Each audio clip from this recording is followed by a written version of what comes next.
Saya, kamu nikahin anak saya. Aku pacaran dengan seorang tentara, tapi ibunya menolakku mentah-mentah karena aku bukan bidan, perawat, atau guru. Menurutnya aku bukan tipe menantu idamannya. Dia menganggap anak petani sepertiku tak pantas bersanding dengan putranya. Tapi dia menyesal saat tahu siapa aku sebenarnya. Namaku Prisa.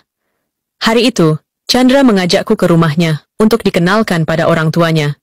Tapi sesampainya di sana, ibunya langsung menatapku tajam dan bertanya soal pekerjaan orang tuaku. Lalu ku jawab kalau orang tuaku kerjanya petani. Petani? Sudah kuduga. Dari penampilanmu yang biasa-biasa saja harusnya aku sudah tahu. Heran ya, kenapa Chandra membawa kamu ke sini? Wanita yang lebih cantik kan banyak. Begitulah kata-kata ibu Chandra. Tapi Chandra hanya diam saat mendengar ibunya berkata seperti itu padaku. Sejak saat itu, aku memutuskan untuk mengakhiri hubungan dengannya, walaupun kami berencana akan menikah.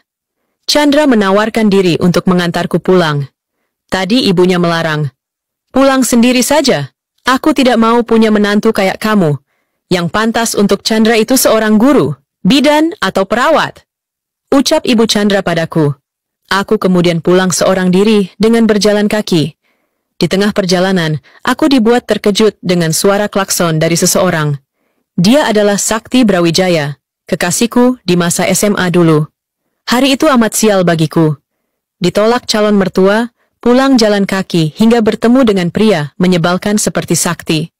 Besoknya, aku menerima seorang pasien di ruang praktekku. Ya, Chandra dan ibunya tidak tahu kalau aku adalah seorang dokter spesialis bedah. Mereka hanya tahu kalau aku anak petani dan bekerja sebagai cleaning service. Pasienku saat itu seorang ibu berusia sekitar 60 tahun. Kondisinya cukup serius dan perlu segera dioperasi. Aku meminta perawat memanggil anaknya untuk masuk dan menjelaskan situasi medis, serta menandatangani persetujuan operasi. Tak kusangka, pria yang masuk itu adalah Sakti, laki-laki menyebalkan yang kutemui kemarin saat pulang dari rumah Chandra. Sakti juga seorang perwira tentara dengan pangkat mayor. Meskipun dia musuh bebuyutanku, tapi aku berusaha bekerja secara profesional. Setelah seharian bekerja melayani pasien, aku memutuskan pulang ke rumah untuk beristirahat. Tapi rupanya Sakti menungguku. Beberapa saat kemudian, dia membawaku ke mobilnya. Lalu, ikuti kisahku di KBM App dengan judul Terpaksa Menikahi Mantan. Aku masukin uang ke bekal suamiku. Hari ini aku nggak usah bawa bekal ya. Bekalnya juga bakal aku buang. Kamu buang juga nggak apa-apa kok. Asalkan buangnya di tong sampah depan rumah ya. Sebenarnya aku nolak cuma karena nggak sudi makan masakan dia. Soalnya, kami nikah nggak sayang cinta. Saya, kamu nikahin anak saya. Perusahaan ini balik jadi punya kamu. Alhamdulillah, Sapa. Terima kasih. Udah mempercayakan anak bapak saya. Saya yang harusnya berterima kasih. Kalau bukan karena pernikahan kalian, saya nggak akan lepas perusahaan warisan bapak kamu ini. Aku terpaksa nerima penawaran nikahan anaknya demi rebut kembali perusahaan papaku. Ya udah, aku berangkat. Nggak usah kecewa kalau nasi nggak aku makan. Nggak usah. Kita kan cuma suami istri di kontrak. Ya Allah, sabarkanlah hatiku untuk menghadapi perilaku dia. Dia kayak gini kan juga karena ayah hamba. Kalau nggak suka, dibawa ke kantor pun nggak bakal kemakan. Ayah tega ngusir anak sendiri.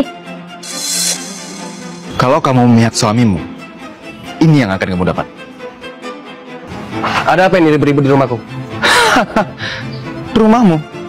Sekarang hartamu udah jadi milikku. Karena dari awal aku yang kerja keras. Maksud Om? Aku udah gak suka sama kamu sejak bapak kamu mati. Om kan sekretaris saya papa. Boleh nggak sih Om, selama aku kuliah dan nyari ilmu, Om yang ngambil alih perusahaan? Serius kamu? Kenapa gitu? Aku nggak sanggup mengendalikan perusahaan Om. Terus, aku juga takut perusahaan jatuh di tangan orang yang salah. Awalnya aku setuju, karena kamu terlalu muda buat terima warisan sebesar itu. Tapi setelah dewasa, kamu dengan santainya merebut semua kerja kerasku. Om, udah waktunya sekarang kita bertukar tempat. Tapi sejak awal perusahaan dan asetnya itu hak Topan. Itu harta warisan Topan.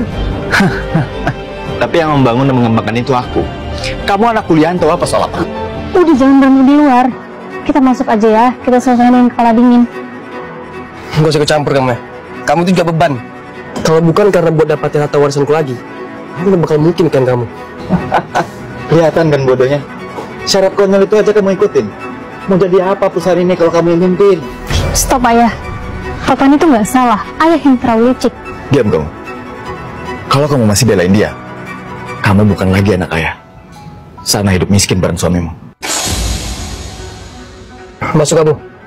Biar aku urus masalah ini sendiri. Aku temenin ya. Kita balas perbuatan ayahku sama-sama. Gak usah sok baik. Mau balas pakai apa? Pengacara. Kita nggak punya uang.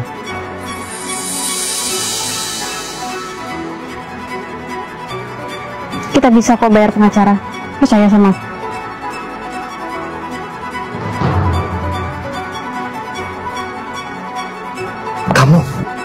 Kamu udah siap lindungin aku sejak awal. Aku masukin uang ke bekal suamiku. Aku pacaran dengan... Ada laptop. Heh, mau maling ya? Enggak, ini mobil saya. Mobil Maling, kamu maling. dari tampang aja kelihatan ini bukan mobil kamu. Balikin nggak? Ini mobil saya. Balikin, kamu mau maling kan? Enggak. Kamu aku teriak ya kalau emang mobil kamu nih. jangan. Maling, maling. Tuh kan? Kok bisa sih mobil?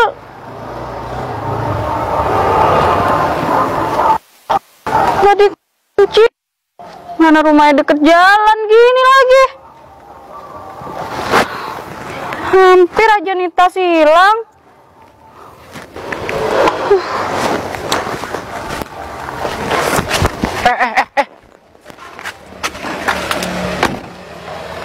Ya ampun, aku kunci juga. Kamu Iya, Mas, nyuri? tadi. Ya ampun, Mbak. Kalau butuh uang minta aja di dalam nggak apa-apa. Mas, saya Barang bukan di dalam pengemis, mobil Mas. dicuri juga. Isinya berkas penting loh. Ya ampun, Tadi ada Mbak. Di situ sudah ada tulisan. Pemulung juga nggak boleh di sini. Mas, tadi saya di sini buat kerja, bukan buat mulu. Kerja nyuri. Jadi ada mobil parkir di depan orang gitu, kamu curi. Beneran aku juga lupa ngunci. Mas, bisa nggak dengerin dulu? Saya tahu saya Apaan? orang Sudah miskin. jelas-jelas kamu megang kayak gini, ngambil dari dalam mobil kan? Kelihatan udah di dalam tadi.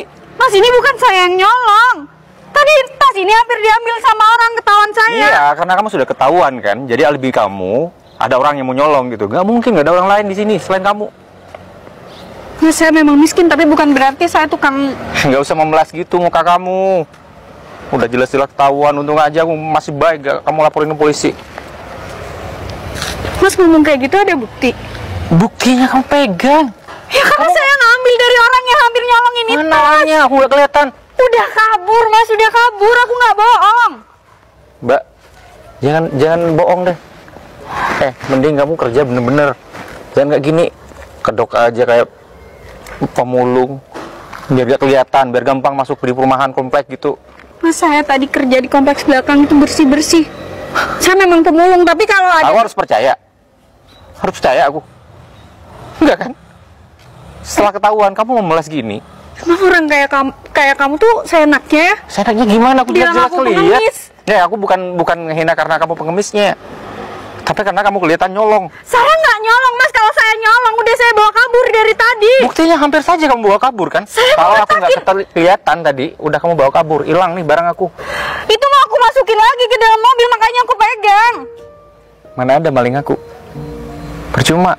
Mas, Kamu mau jelasin gimana pun, jelas-jelas kamu yang pegang tas ini dan nggak ada orang lain di sini selain kamu. saya bukan maling. Kamu bisa nggak sih percaya sama saya? Saya bukan Nggak maling. bisa, aku harus percaya. Nggak bisa lah percaya gitu aja. Jelas-jelas aku nggak ada orang sama sekali di sini. Ini memang tas isinya, cuma dalamnya isinya penting banget. Orang kayak kamu, seenaknya ya menilai Aku bukan orang. seenaknya, tapi jelas dengan mata kepala aku sendiri aku lihat kamu pegang tas ini ngambil dari dalam mobil. Kamu punya bukti? Punya bukti gimana? Aku jelas lihat-lihat dengan mata kepala aku sendiri. Emang orang miskin kayak saya nggak akan dipercaya ya sama Aku orang. bukan melihat kamu miskin atau seorang gembel pun, aku nggak ngeliat itunya. Tapi yang aku lihat kamu memaling di sini. Terserah, Mas. Aku kamu bukan jahat ngomong ya kayak apa. gini ya. Tapi paling nggak Jelas. mulut kamu tuh Mau aku laporin polisi nggak? Ya udah laporin, saya nggak takut. Di situ ada CCTV tuh. Bagus kalau gitu. Ya udah. Lihat CCTV kamu. Di sana kebukti atau enggak? Saya beneran mau nyolong tas ini. CCTV.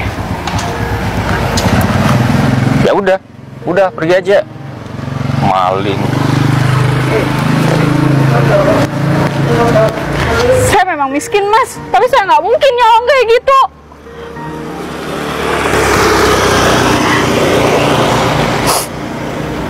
Kalau bukan karena Mas Erik, saya juga nggak akan hidup kayak gini di jalanan.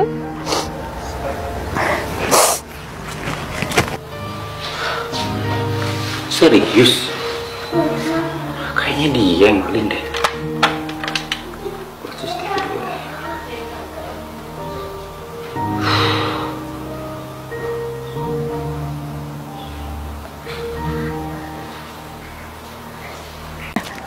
Ada laptop. Hah? Mau maling ya? Enggak, ini mobil saya. Mobil Maling, kamu maling. dari tampang aja kelihatan ini bukan mobil kamu. Balikin nggak?